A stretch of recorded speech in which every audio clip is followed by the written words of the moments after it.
আমি আপনাকে শিখিয়েছি, আমি আপনাকে শিখিয়েছি মা লাম তাকুন তাআলাম, যে বিষয়গুলো আপনার অজানা ছিল। কোন সুবহানাল্লাহ। তাহলে এখানে আমার নবীর ডাইরেক্ট ওস্তাদ হলেন কে? আল্লাহ। যদি বলেন ডাইরেক্ট ওস্তাদ কে? আল্লাহ।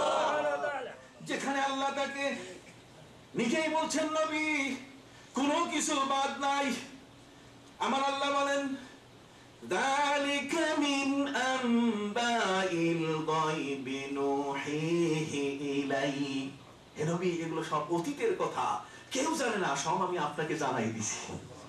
নবী আমার জীবনের সবকিছু জানে। আমার নবী বলেন আমি আমার এক নবী, ফাউতিতু ইলমাল আউয়ালিন ওয়াল আখিরিন, আমার পূর্বে যা ছিল আর আমার পরে কিয়ামত পর্যন্ত যা হবে, কিয়ামতের পরে যা কিছু হতে চায় সবকিছু আমি জানি।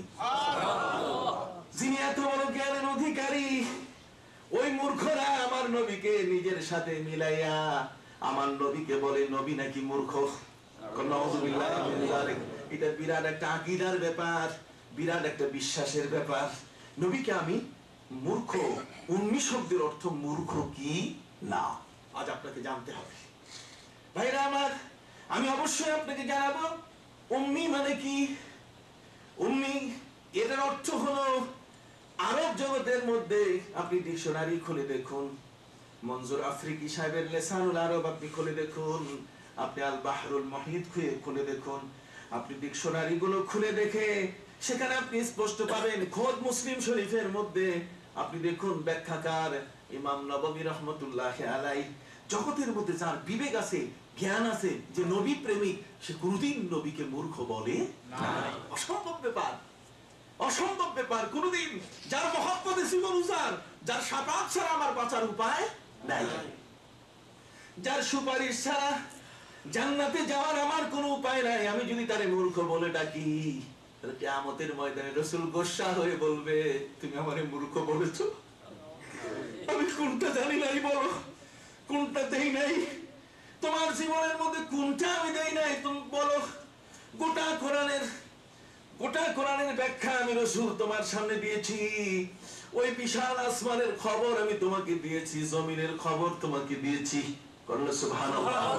জীবনের মধ্যে কোনটা আমি তোমাকে জানাই নাই। আল্লাহ আমাকে এত বড় পাওয়ারফুল করে দিয়েছিলেন, লাউ কুলতু নাআম লা ওয়াজাবাত, যদি আমি বলি যে এটা হতে হবে তাহলে সেটা হয়ে যায়। সুবহানাল্লাহ। আকরা ইবনে হাবিস, নাসাই শরীফ আপনি খুলে দেখুন, আবু আব্দুর রহমান আন-নাসাই রাহমাতুল্লাহি আলাইহি, তিনি তার নাসাই শরীফের মধ্যে উল্লেখ করেছেন, হাদিস নিয়ে এসেছেন মানাসিকের উপরে, হজের হাদিসের উপরে তিনি নিয়ে এসেছেন। আমার রাসূলকে জিজ্ঞাসা করা হয়েছে, ইয়া রাসূলুল্লাহ আফি কুল্লি আমিন, হজ কি প্রতি বছর ফরজ? নবীজি কিছু বলেন না। দ্বিতীয়বার আবার জিজ্ঞাসা করা হলো, ধনীদের উপরে কি প্রতি বছর হজ ফরজ? নবী কিছুই বলেন না। তৃতীয়বার যখন প্রশ্ন করা হলো, তখন আল্লাহর নবী উত্তর দিলেন, লাউ কুলতু নাআম লা ওয়াজাবাত, যদি আমি বলতাম যে প্রতি বছরে হজ ফরজ, তাহলে তোমাদের উপরে প্রতি বছরে হজ ফরজ হয়ে যেত। যার উপরে আল্লাহ পাওয়ার দিয়েছেন, অথরাইজ যাকে আল্লাহ করেছেন, যিনি হলেন পাওয়ার অফ অ্যাটর্নির মালিক, আল্লাহর পক্ষ থেকে তিনি এত বড় খলিফা, এত বড় নবী, এত বড় উলুল আযম পয়গম্বর, তিনি আমার রাসূল বলেন লাউ কুলতু নাআম লা ওয়াজাবাত, যদি আমি বলি হ্যাঁ তাহলে সেটা হ্যাঁ হবে, জগতের কেউ সেটাকে না করবে না, যেহেতু আমার আল্লাহ আমি যা বলি সেটাকেই তিনি রাইট বলেন। সুবহানাল্লাহ। ভাইরা আমার আল্লাহ আমাকে খুশি করার জন্য সব কিছু তিনি করেন। পবিত্র কোরআন মজিদ আল্লাহ পাক রব্বুল আলামিন বলেন, ওয়ালা সাউফা ইউতিকা রাব্বুকা ফাতারদা, হে রাসূল আমি শিগগির আপনাকে এমন কিছু দিয়ে দিব যাতে আপনি খুশি হয়ে যাবেন। সাহাবায়ে কেরাম খুশিতে আত্মহারা হয়ে, খুশিতে আনন্দে আত্মহারা হয়ে নবীর কাছে এসে আবেদন করা শুরু করলো, হুজুর বিশাল বড় সুসংবাদ, আল্লাহ পাক রব্বুল আলামিন আপনাকে এমন কিছু দিবেন আপনি খুশি হয়ে যাবেন। নবীজি কি চমৎকার! আল্লাহর নবী বললেন, ওই জাতের কসম, ওই আল্লাহর কসম আমি খুশি হব না, আমি খুশি হব না। সাহাবায়ে কেরাম বলেন, হুজুর খুশি হবেন না কেন? আল্লাহ তো নিজেই বলেন, ওয়ালা সাউফা ইউতিকা রাব্বুকা শিগগির আপনাকে এমন কিছু দিয়ে দিবেন আপনি খুশি হয়ে যাবেন। নবী আপনি খুশি হবেন না কেন? খুশি না হওয়ার কি আছে? আপনি কখন খুশি হবেন? আল্লাহ নবী বলেন, খোদার কসম সাহাবীরা তোমরা শোনো, আমি খুশি হব না। আমি খুশি হব, বলো সবাই, আমি কি খুশি হব না? আমি খুশি হব ওই সময় যখন আমি শুনতে পাবো আমার একজন উম্মত জাহান্নামের মধ্যে নাই। আমার একজন উম্মত কোথায় নাই? জাহান্নামের মধ্যে নাই। যখন আমি শুনতে পাবো তখন আমি খুশি হব। কি অভিমান! মাহবুদের সাথে আশেক মাসুকের কি খেলা! কথা বুঝতে পারছেন? আর তাকে আমার ইচ্ছা মতো আমি তর্জমা করে বলছি, আমার নবী বলে মূর্খ। আমার নবী কি মূর্খ?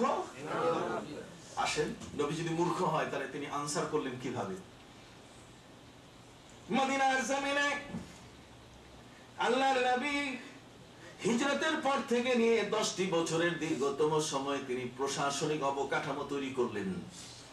তিনি এমন প্রশাসনিক অবকাঠামো তৈরি করলেন যে এই প্রশাসনিক অবকাঠামোটা এটা মাইল ফ্লগ হয়ে গেল বিশ্বের সবার জন্য, সকলের জন্য। আমার রসুলের প্রতিটি কাজ হচ্ছে শেখনীয়। বলুন, প্রতিটি কাজ কি শেখনীয়? বদরের যুদ্ধে 70 জন বন্দী, জেনেভা কনভেনশনের কথা বলেছিলাম যে বন্দী নীতি কি হবে, চুক্তি নীতি কি হবে, শান্তি নীতি কি হবে, স্বরাষ্ট্র নীতি কি হবে, পররাষ্ট্র নীতি কি হবে, সবকিছুই আমরা চূড়ান্ত শুনেছি যে প্রত্যেক রাষ্ট্রপ্রধানরা সবকিছু চূড়ান্ত করেছে। কিন্তু আজ শুধু এগুলো কাগজে আছে, কোনো কাজে নাই। কাজের ক্ষেত্রে কোনো বাস্তবতা নেই। অথচ আল্লাহর নবী বদরের যুদ্ধে 70 জন বন্দীকে তিনি যখন বন্দী করে ফেললেন, 17ই রমজান এমন একটি সময় প্রচন্ড শীত পড়ছে। আমার বদরে যাওয়ার সুযোগ হয়েছে। এই 17ই রমজানে 70 জন বন্দী আল্লাহর নবীর হাতে, সাহাবায়ে কিরাম তাদেরকে বন্দী করে ফেলেছেন। এমন একটা কঠিন মুহূর্ত, এমন একজন নবী, যে নবীর হাতে 70 জন বন্দী, কাফেররা আসতে চায় নাই। বদরের যুদ্ধের মধ্যে মক্কা থেকে সৈন্যরা আসতে চায় নাই। আবু জাহাল বুঝাবার চেষ্টা করেছে যে চলো মুসলমান অল্প কয়েকজন ধরবো, মারবো, এটা কবর দিয়ে আসতে বেশিক্ষণ সময় লাগবে না। 1000-এর উপরে একটা বিশাল দল, তারা আবু জাহালের নেতৃত্বে উমাইয়া ইবনে খালদ, উকবা ইবনে আবি মুআইত, উতবা এবং সাইবা, এদের নেতৃত্বে যখন বদর প্রান্তে এসে পৌঁছলো, তখন আল্লাহর নবীও ওই 313 জন সাহাবায়ে কেরাম নিয়ে তারা যে টহল দিচ্ছিলেন, পেট্রোল টিম, যাতে মদিনাকে ট্রানজিট করে কেউ মরণাস্ত্র বহন করতে না পারে। মুখোমুখি দেখা হলো চাচা আবু জাহালের সাথে। নবী বললেন, চাচা, আমরা কিন্তু যুদ্ধ করতে আসিনি, কারণ যুদ্ধের প্রস্তুতি ভিন্ন। ওই বদরের যুদ্ধের মধ্যে যদি রাসূল যুদ্ধের জন্যই প্রস্তুতি নিতেন তাহলে সেখানে তার প্রস্তুতি আরো বড় হতো, কিন্তু সেখানে কোনো প্রস্তুতি ছিল না। বরং চাচা আবু জাহালকে তিনি অনুরোধ করলেন, এই যুদ্ধের মধ্যে ক্ষয়ক্ষতি হবে অনেক বেশি এবং আপনজন আপনজনের হাতে মারা যাবে, এটা পৃথিবীতে একটা কলঙ্কজনক ইতিহাস সৃষ্টি করবে। কাজী চাচা, আপনি যান। আবু সুফিয়ান তো আর এই পথে আসে নাই, ইয়াম্বু হয়ে চলে গেছে। ইয়াম্বু হয়ে যখন সে চলে গেছে, তাহলে যে লোকটাই মূল ফ্যাক্টর সেই তো নাই, সে যেখান দিয়ে যাওয়ার সে সেখান দিয়ে চলে গেছে। আপনি আপনার মতো মক্কায় চলে যান, আমরা আমাদের মতো মদিনায় চলে যাই। চাচা আবু জাহাল তো আবু জাহালই, মূর্খ মানে মূর্খই। আরব দেশের নিয়ম ছিল, যদি কেউ যুদ্ধে মরিয়া হয়ে উঠে, যুদ্ধ ছাড়া তার আর কোনো ইচ্ছা নাই, যুদ্ধ করেই যাবে, তখন সে কাপড়ের পিছন দিকটা খুলে দেয়। বুখারী শরীফের মধ্যে আছে, নিতম্বু দেশ পিছনটা দেখায় দেয়। আল্লাহ নবী দেখলেন যে চাচা তো আচ্ছা বেয়াদব, তার মানে এইভাবে খোলা মাঠে মানুষের সামনে লুঙ্গির পিছনটা খুলে দিয়ে দিল। তার মানে আরবের নিয়ম ছিল, যদি কেউ যুদ্ধ না করে, মানে যুদ্ধ করেই যাবে, সে যুদ্ধ না করে যাবে না, তাহলে সে এই কাজটা করে।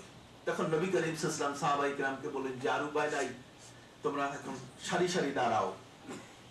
মাআজ আর মুআব্বাস, বুখারী শরীফের হাদিসের মধ্যে এসেছে, আবনায়ে আফরাহ, আফরাহ দুই ছেলে, মাআজ আর মুআব্বাস, এরা দুইজন ছোট। এরা বারবার ওরা এসেছিল যে আবু জাহেলকে একটু দেখবে, যে লোকটা নবীর শত্রুতা করছে তাকে কি করবে, দেখবে। নবীজি কাতার বন্দী করে দিচ্ছিলেন, ওদিকে আবু জাহাল তাড়াতাড়ি তাড়াতাড়ি তার 1000-এর মতো সৈন্যকে বলে দিল, সৈন্যরা তোমরা সবাই রেডি হয়ে যাও, এবার যুদ্ধ শুরু হয়ে যাবে। তোমরা অল্প কয়েকজন মুসলমান, এদেরকে মারতে বেশিক্ষণ সময় লাগবে না। সৈন্যরা বললো যে অসম্ভব, আমরা যুদ্ধ করব না। কেন যুদ্ধ করবে না? আপনি বলেছেন আমাদেরকে, আবু জাহালকে তারা বলছে সৈন্যরা, যে আনার সময় আমাদেরকে বলা হয়েছিল অল্প কয়েকজন মুসলমান, কিন্তু এখন আমরা দেখতেছি ওই পারে যে মুসলমান এত বেশি যে তারা সংখ্যায় কোনো অংশে কম না। অতএব মুসলমানের সংখ্যা অনেক বেশি। আবু জাহাল বলছে মিথ্যা কথা, এত বেশি হওয়ার কথা নয়, তোমরা একটু ভালো চোখে দেখো। লোকেরা বলা শুরু করলো, সৈন্যরা আপনি কি বলেন, আমরা কি দেড় ব্যাটারি হয়ে গেছে নাকি? তারপরে আমরা কি অল্পকে বেশি দেখা শুরু করেছি? আবু জাহাল বলছে তোমরা যে কথা বলছো কোনো মতেই মিল হয় না, মুসলমান অল্প কয়েকজন মাত্র।